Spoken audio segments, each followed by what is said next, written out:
Hey everyone, welcome to this three-finger style banjo arrangement of Old Lonesome Blues. So I'll link to the video Bill and Bell's playing this, I'll link to my guitar arrangement of this, and there's going to be tab later in the video, but let's just hear what it sounds like first. One, two, one, two, three.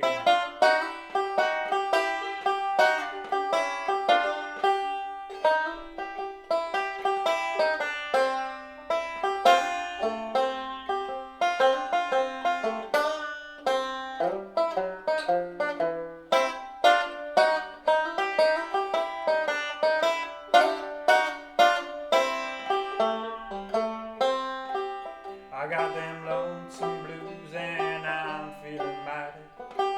I said mighty, I mean bad. Got them lonesome blues and I'm feeling mighty bad. Well, the blues ain't nothing but a good guy feeling bad.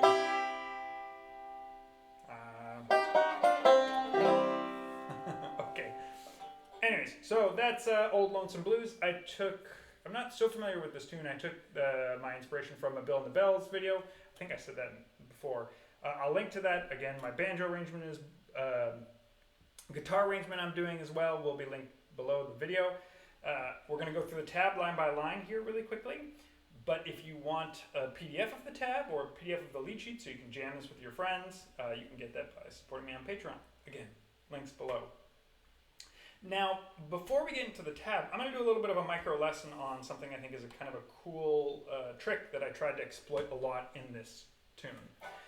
So, first off, we're in the key of C, and most of this is kind of this like bluesy country kind of line, right? That's a big part of the melody, right? I got them lonesome blues and I'm feeling mighty. Later on, the blues ain't nothing but it's all kind of the same thing in here. So let me just show you what that is first with the melody. So we're basically going from a C note, the root note of the C, up to the E note, the third in the C, and we kind of connect it with C, D, which is in the scale, D sharp, E, right? C, D, D sharp, E, and we can also go the back way around. E, E flat, D, C. Really nice melody. There's a couple like tricks we can do with that. First off, we can harmonize it with thirds, right? So if we get C and E here, both parts of the chord, we can get C and E. This is a major third shape, first and third finger. And then we go up to this F and D, so we're harmonizing this note there. And then we go up one fret, and then up one fret. Again, you'll kind of notice this first line is going from the root to the third of the chord, and the second line is going from the third to the fifth of the chord, and we're just connecting them with two notes between. This. And that's really nice because now both of those lines are usable, right? And you can do them kind of anywhere. You can do it in a G, right? Which you could also do or both together. And you can also do it down. You can do it in any key you want. That's D, right? I don't know, we'll go down. It doesn't matter. A. There's A, okay. Anywho. So that's kind of a nice trick. Now, so we have it here, and this is where mostly I do it. But another cool trick is a third is reversible to a sixth. So what I mean by that is from C to E is a third, and E to C would be a sixth. And this is really easy to see because remember our first string and our fourth string are Ds. So if I have an E on the fourth string second fret, or sorry, the first string second fret, then it's going to be the same note, an E on the fourth string second fret. There we go. So instead of playing C and E here, I could play E and C here. There we go. So I can do the same thing here. Right? It's just a mirror of this. And I don't have to do them harmonically. I can do them melodically, so one note at a time. Right? Same. So there's a lot of licks that we can get out of that. So if that's something that interests you, I spent a little bit of time here doing that, but try it out in different keys. Try it out in C. Try it out in all sorts of ways. We'll talk about that when we get into the line. So let's just go line by line through this. So this is the first line. So we come in on the end of 3, 1, 2, 3, and then we do this little pickup. So I'm going to play through the line once quick. 1, 2, 3.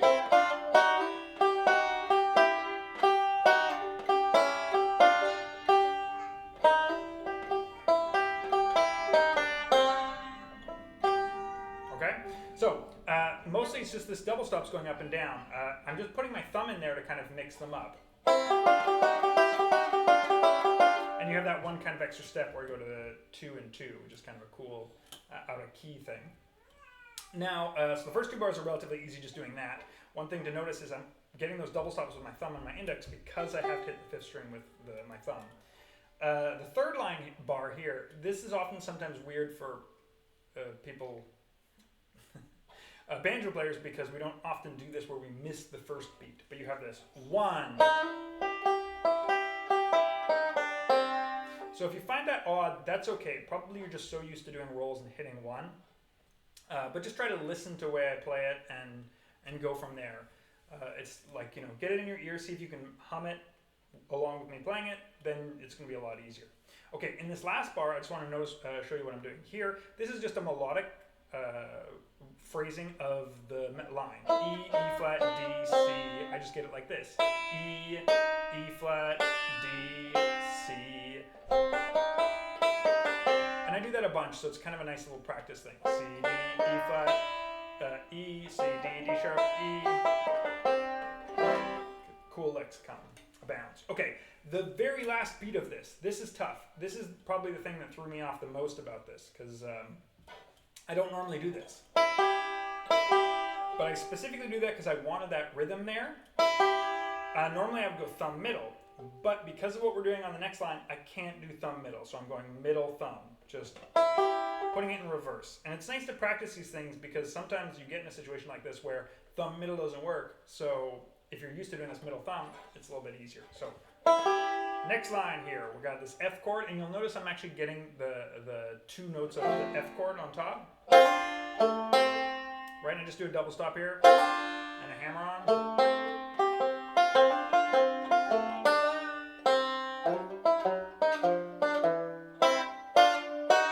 Okay, so just played through it there for you. Mostly we're sitting with this F chord. We want our pinky on the F note here for that whole time. Now here we can kind of take it off because I just want to get this bend. Up and down. C. Now I do this thing we did here earlier where we're doing the same line but in 6 instead of thirds. And I just slide up with my middle finger to the G, E. Right? And 6 tend to be that way. We tend to kind of go on with our middle finger. And whether we're doing this shape, which is a minor 6th, or a major 6th, it's like those 2 shapes. We get that little line. Then I run up. Last line here, and this is probably the weirdest thing I do. I go... Okay, sorry, wait.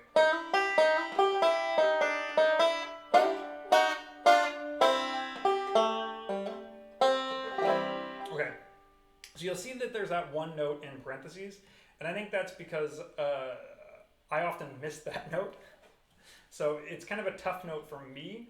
I'm practicing to get it in there, so when I play this, I'm going to try to always put that in there. But it is a little bit weird because it's kind of like a Foggy Mountain breakdown. And normally on a Foggy Mountain breakdown, or even 2-finger style, you get that second beat with your thumb. And if you get that note with your thumb, you cannot get that open string. So if you're okay with missing that note, you can just go, just leave it out. But I really wanted that note in there, so what I'm trying to do is I go thumb, and then I'm doing this next one with my index, so I can get this note with my thumb. Then I have the melodic line here, E, E flat, D, and then back up, D sharp, E, and then the double stops again of the thirds. Now this is kind of just a little thing. There you go. Now, I'm just realizing, and I'll put the time codes down below, but I'm just realizing I didn't really talk about the chords. So let's just really quickly talk about the chords here.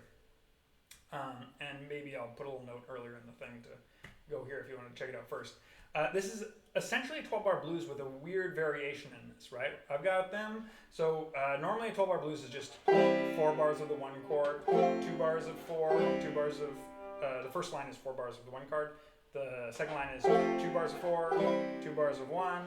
The third line is 2 bars of 5, 2 bars of 1. So 1, 4, 1, 5, 1, or C, F, C, G, C. That's kind of it shrunk down. But the first line is much more complicated here because we go to the 5 chord, we go to the G. So you get this, I got them C blues and I'm G.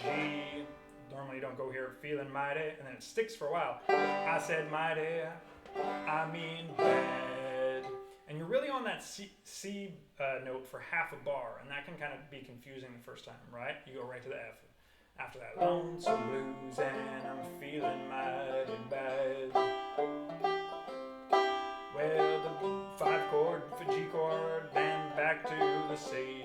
So here how it goes, I'll say it when I go. I got them C chord, then the G, G, G, then C, then F, back to the C, then a G chord, back to the C. Right? So that rhythm, the harmonic rhythm of that first line is a little bit confusing. So just kind of listen to it, but notice that it is just a 12-bar blues. I think once you get that, it makes it a little bit easier. Okay, last thing here is I'm just going to play through it at a nice slow tempo, and yeah, just so you can kind of play along with it, see the tab. Here's how it goes: a 1, 2, a 1, 2, 3.